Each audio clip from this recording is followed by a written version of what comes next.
কি হয় পরের দিন সকালে দেখা গেছে বোবা না হলে বন্ধ না হলে ডেট বুঝতে পারছেন কারণ ওই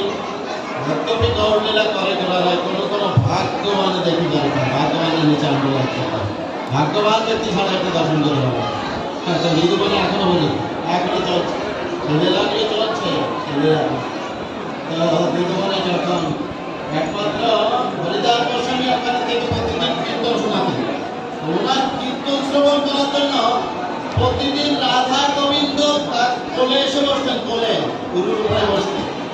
এক পাশে কৃষ্ণ এক পাশে রাধা ঠাকুরানী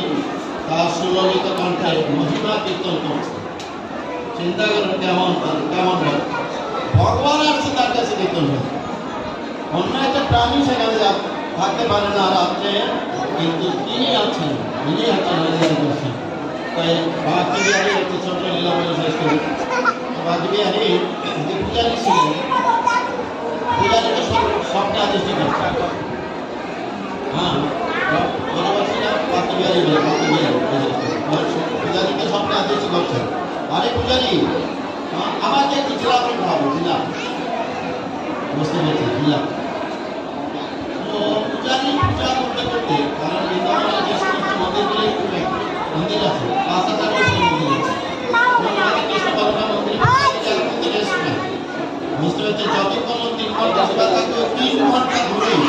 মালা আছে এই প্রসাদ আছে এই তুলসী মালা আছে এই জপমালা আছে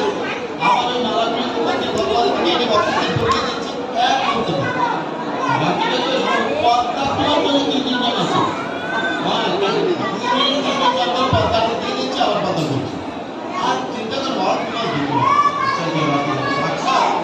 স্বর্ণবিগ্রহ স্বর্ণবিগ্রহ সাক্ষাৎ ভগবান এখানে প্রকটিত হয় আমরা তো বিগ্রহ তো জয়পুরীকে তৈরি করে নিয়ে আসছে ওটা পাঠাবো বুঝতে পারি আর ওই বিগ্রহ সাক্ষাৎ প্রকটিত হয়েছে লোকাল থেকে সব রাজা